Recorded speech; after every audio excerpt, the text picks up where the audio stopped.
Hello, Sarah. How are you Hello. today? Great. How are you? Good, good. Just I'm found that I'm going to be on the computer all day today. That's not my favorite. No, it's not. But it's just today, so that's okay. Okay. So I'm prepared with my water, and I'm just buckling Totally. up and getting it done. Make it happen. Some days are like that. Yeah. Well, I'm so excited to have you here today because I have been having conversations with parents and my clients, and their kids are they're calling them picky eaters, particular eaters, and they're having trouble because making a family dinner that everybody likes is stressful and they feel Yeah. defeated and it's blocking or it feels like it's blocking their own health goals and working on it and that and it's just where they feel stuck.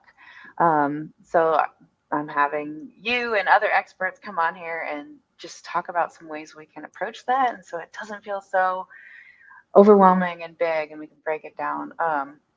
For those of you who don't know, Sarah is an occupational therapist who has used her knowledge to dive deep into helping homeschooling parents find ways that can make OT and homeschooling fit their unique families, including you've done recently done lots of stuff with handwriting, which is really Yeah. intriguing. Yeah. So Yeah. I yeah, usually try to pick like one topic and roll with it for a while. So yeah, handwriting's been yeah, really fun. that's exactly what I'm doing with pick eating. Like Hmm. just all the things, going deep into it. Yeah. So I'm really excited to hear what you have to say about kind of dinner time, meal time, and different ways that you've found helpful with your own family and the families that you help.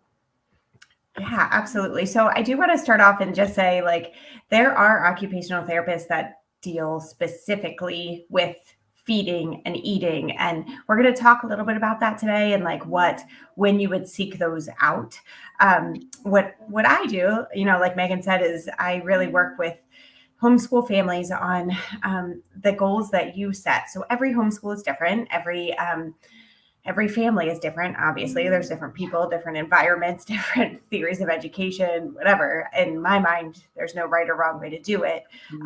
But because of that, education is all day, every day. And so meal times really matter in that way. Obviously, we want our kids to know nutrition and to feel healthy and to use food to nourish their bodies. But yeah, sometimes we have really picky eaters, and what does that mean for us as a family, especially if we as moms are really trying to pour into ourselves and make sure that we can give our all to our kids. Part of that is being healthy, right? And so if we've got a kiddo who isn't eating that way, then it not only disrupts our journeys and our ability to give to our kids, but then disrupts the whole mealtime. And once we have a stressful day, then what does that do? How are we all learning? So hopefully that's what we're going to talk about today. We're going to I want to start with, what we can do beforehand, during the meals, and then like how we know it's over. Yeah. So I think one of the very first important things to think about is mindset around a meal. If we are only focusing on it as nourishing our bodies, it then what we are actually eating really starts to play a piece into what is how we're handling it and what our kids think of at the table. Mm. But if we're also thinking about how are we using the whole environment and the whole atmosphere to nurture our kids more than just what they're putting in their body, but also like how they feel, how they're connecting with us, how they are preparing for the rest of their day, then it kind of can shift that mindset a little bit. Yeah. Um, I have two books that I want to kind of will use throughout the time, but wanted to just introduce those now. One is called Beyond a Bite. Okay. Okay, there we go. Beyond a Bite, and there's a parent edition, and then this is professional if you are an occupational therapist or speech therapist or nutritionist or whatever. But yeah, so Beyond a Bite, they are both by the same two people, Yafi Lavova and Hannah Eichel. Both fantastic. Both if you so I run a Facebook group called Homeschool Therapy Ideas. And if you scroll back in there, or I think it's under the hashtag feeding, you can find them talking about their books with me.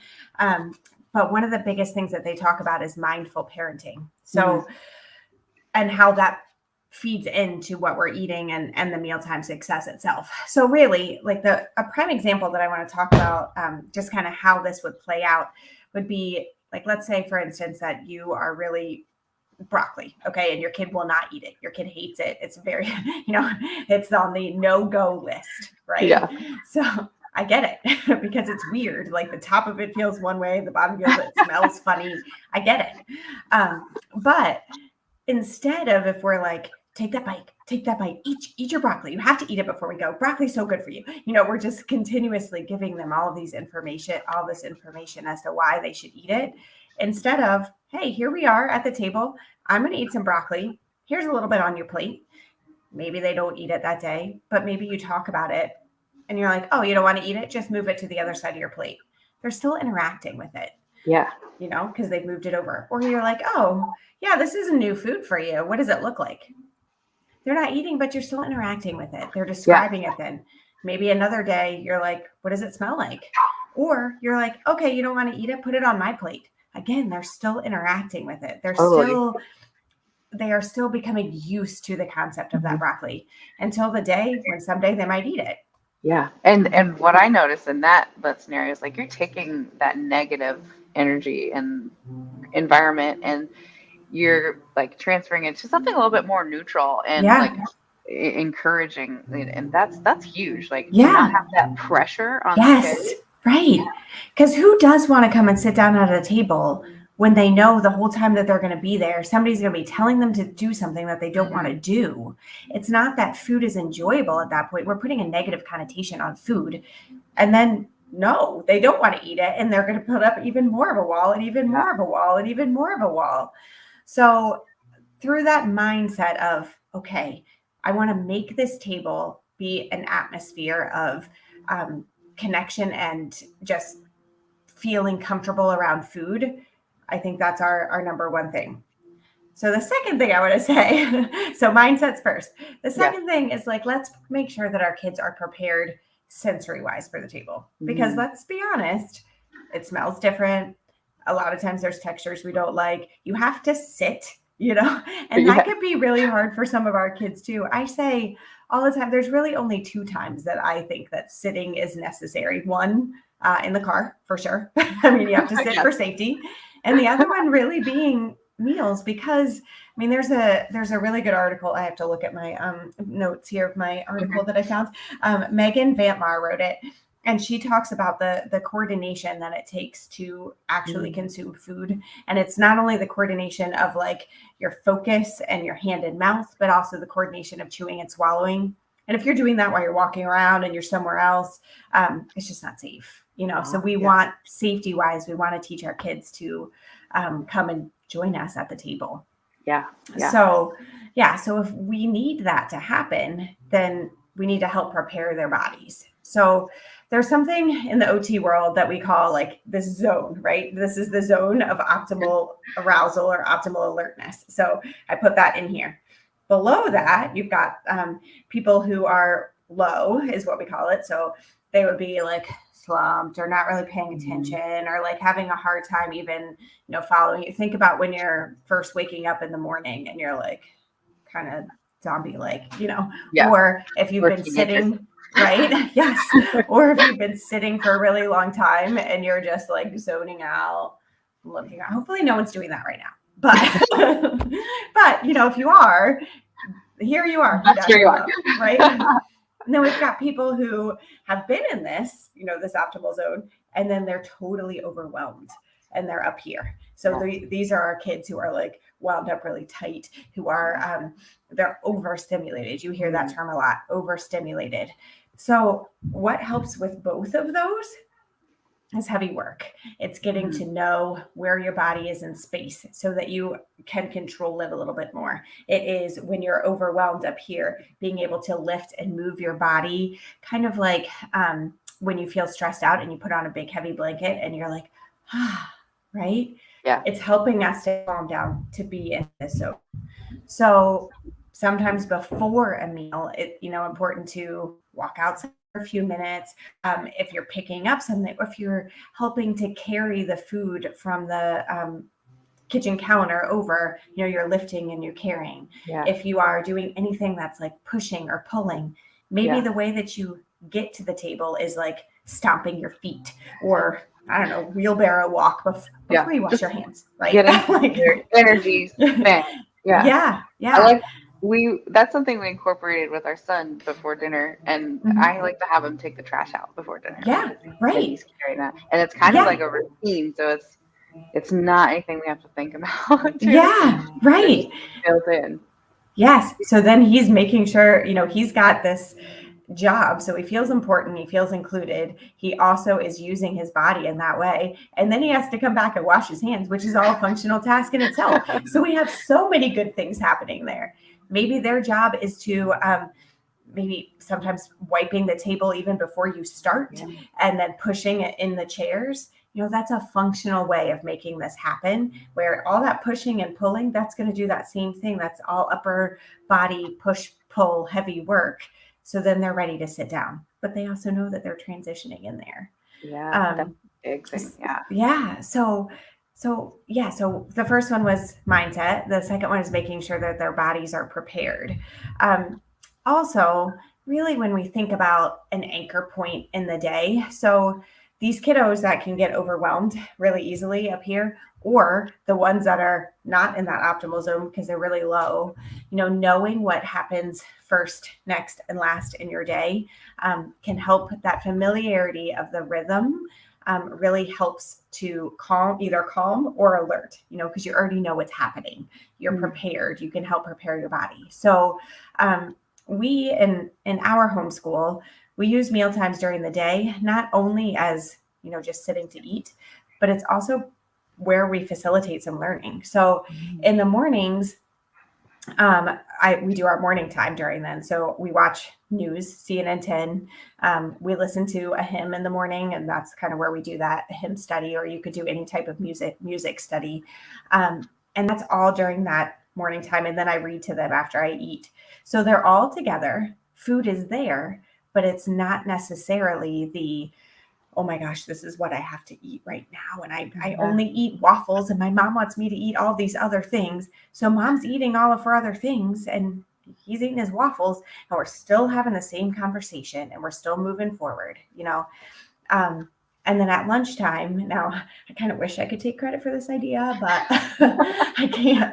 If you all follow, I think it's Farmhouse Schoolhouse on Uh-huh. Instagram. Her name is Elsie Yacello. I don't know how to pronounce her last name, but it was several years ago, like 2016 or something, that I saw this. And she does what you call lit lunch. So she lights a candle and she reads to her kids literature while they eat at lunchtime. And it's an anchor point for everybody. They know it's just calm. Nobody's yelling at everybody about Mm. what to eat. But they're all present there. Again, food is there, and it might be that you put that broccoli on and you maybe talk about it a little bit, but it's not the focus of what is happening. We do Yeah. this now in our school day, and in fact, today was like a crazy morning with me doing this. My one son has piano lessons. I've got another kiddo who does a weekly phone call at 10:30 with somebody, and everyone's just kind of everywhere. We Yeah. know from here we're gonna go in. I'm gonna light that candle. We listen to audiobooks now during it. We're listening to Heidi, and we're Fun. all just gonna kind of be together, reconnect, and move on to Mm. the afternoon. I like that. So, yeah, so it doesn't have to be that if you are making these meals and another kiddo is not going to join it, that's all right. As Mm. long as you are connecting at the table, put the focus there, and then we can move into food later Yeah. on. Totally. Yeah. Because the table is a great space to just teach them that that's a safe place to talk about Yes, big right. things, Yeah, small things, where, right. and to develop that Hmm. parent-child relationship. And I like how that you add and incorporate like audiobooks or just Mm-hmm. different things going on during that time, because that's another way that you're just taking that pressure Yes. off of Yeah. that experience, and then like really changing the mindset of what's happening at the table. I love that. Yeah, yeah. There's another person I know from, so her name is Heather Cadenhead, also on Instagram, and she has an autistic son who is non-speaking, Mm, and they do something called Lunch and Learn. So they play a YouTube video about something that they might have been talking about during the day, and it helps him to sit at the table too. So, and let's be honest, guys, like not only sometimes it's picky eating, but sometimes it's also the smells and all the sounds that are going on, and like visually seeing somebody else eat or chew. I mean, that can be very abrasive to our kids. So we mm, want to encourage them to be there. So if just being present around food is a first step, but having something else to talk about, having this, YouTube video or audiobook or whatever it is to keep you guys at the table, it's really a good step. And it's yeah. that connection. Hmm. The other book I did want to say was The Life Giving Table. So Okay. this is by Sally Clarkson. She's also a homeschooler.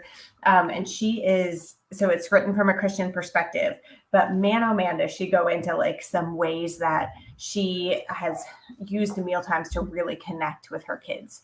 So this one is a really good book too. So Beyond a Bite, and then The Life Giving Table Yeah. by Sally Clarkson. Awesome. I'll have to check those out. Yeah.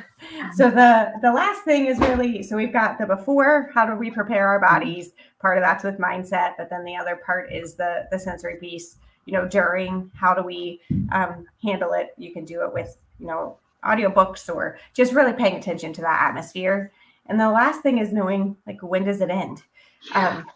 Sometimes for our kids that are really struggling with being there and being around food, knowing the expectation of when does it end, Mm, um, and how long do I have to sit here, can actually make it more tolerable, right? Because they know there's yeah. an endpoint. Mm, Using like an audiobook is really helpful. Like, we're just going to sit here until the chapter's over, or yeah. we're going to, watch this YouTube video for however long. You can also do something like a visual timer if that helps. Hmm. Like, I should have put a link to like my favorite one, but maybe I can do that in the comments or something, or I can Totally. email it to you. But they, being able to show the elapsed time versus Hmm. how much time is left, and set it for how long. I mean, realistically, does it take you to eat something? 15 minutes, So yeah, Depends on you're the going to kid. be here with us. Yeah, right. For 15 minutes. And then once we're done with that, we're going to move on. Um, so just laying out those expectations Yeah. beforehand for how long you're going to be here and how long this takes Yeah. can be That really gives a helpful. good, solid parenting boundary too, because Yeah, like you want your kid to eat, but when right. when do you call it off? When do you draw the line between worrying about them eating Right. enough and also their mental environment? Yeah. So like that's a really like great way to just okay, we got to end it at some point, and here's Yeah. kind of the middle ground, the boundary and expectation. I love that. Right. And they talk about that also in this Beyond a Bite book. And again, on that Facebook group, Yaffe really, really goes in deep. She's a nutritionist, right? And I said to her, I'm like, so what do we do about the kid that, we're worried, are they going to live? Yeah. And we're worried about these are the only nutrients that they're taking in. And what does that have to do with the rest of their lives? And so I would say check out those things and read the book. I'm not a nutritionist. So me speaking to that is not necessarily my area of expertise. I don't want to say something that's wrong, but I will say that she speaks a lot about vitamins. Yeah. And she also speaks a lot about the importance of being together so that then when they are ready to eat, they are not so averse to being near the table and being at food that they're not even going to begin to try. That Yeah. laying the foundation is so important. So thinking about your meals in terms of togetherness versus in terms of what someone is putting in their mouth um, can really change that for our Yeah. kids.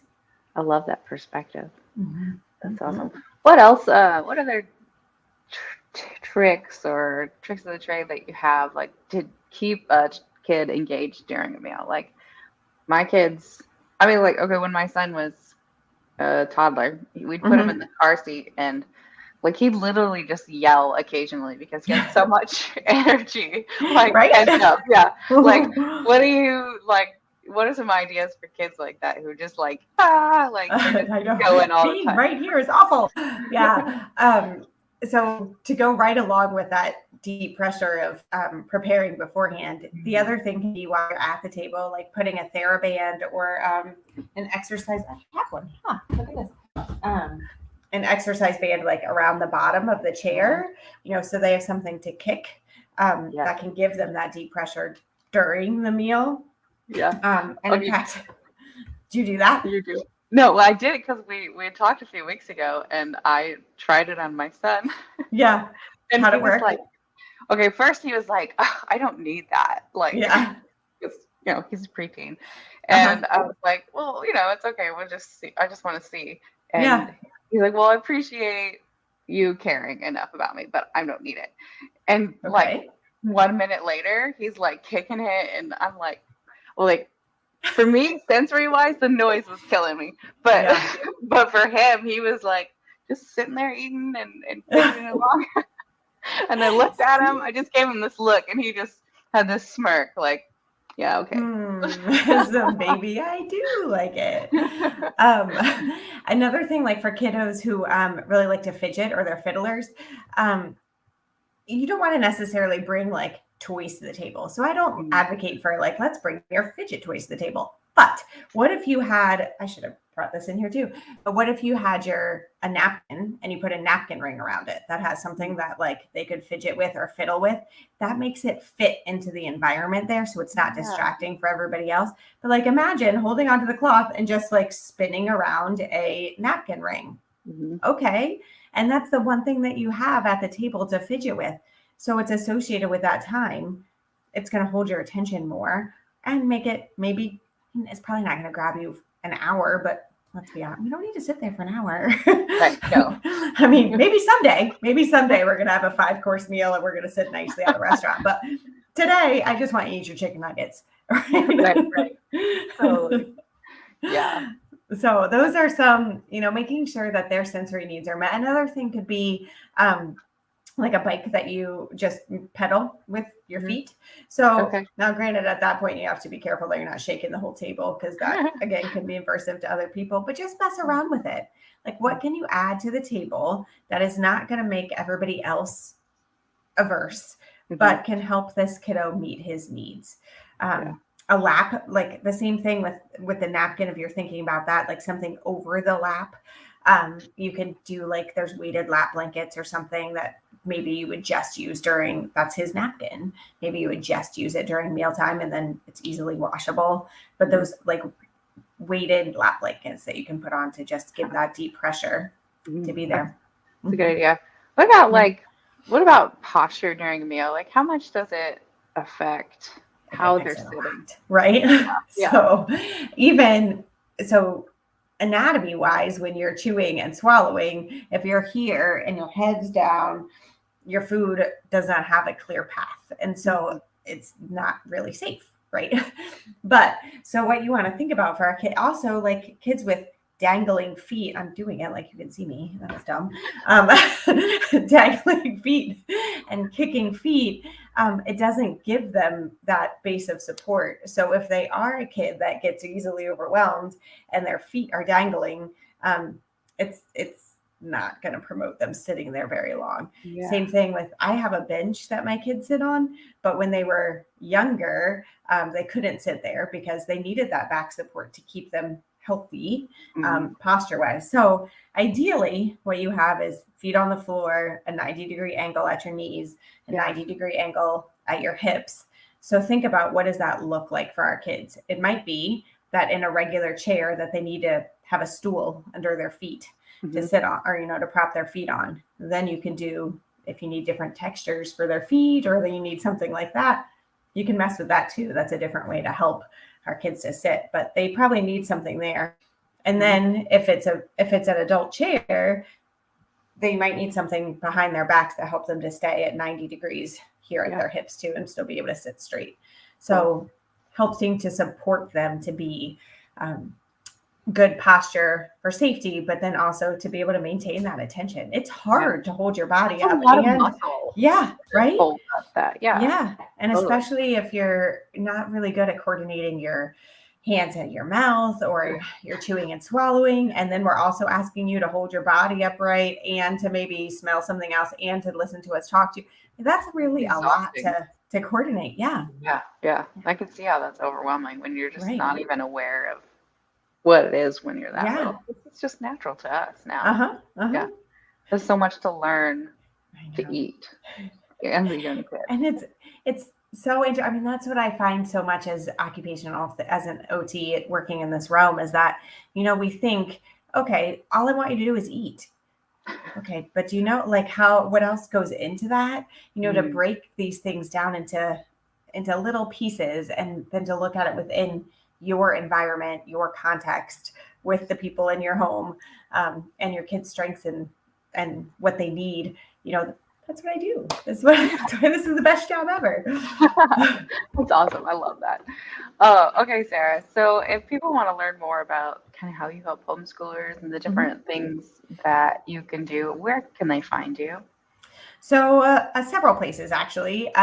Within that Homeschool Therapy Ideas Facebook group, which I mentioned earlier, I get in there frequently and answer questions. There's also several other OTs that are in there. So Awesome. if you write a question in there, you're probably going to get some OT advice, other parent advice of I'm people going in. who are doing do it right. Other people who are living this life that we do. So yeah, absolutely, camaraderie too. That's the whole Mm, goal of that group. And I occasionally do Facebook lives in there as well, especially when we're diving deep into a topic. So there, you can find me on Instagram at homeschoolot, and I try to do like a month of a series, and then I kind of take a month off to let my brain calm down, and wow. you just see into our homeschool, and then I'll do another series, and then it kind of goes on from there. So I'm getting ready to do the sensory based homeschool. That'll Oh, be cool. next, what is it? April. Yep. So that's homeschool OT on Instagram. Well, And I'm then looking my forward to that. see, and then my website is homeschoolot.com. So everything homeschool OT, there you'll find me.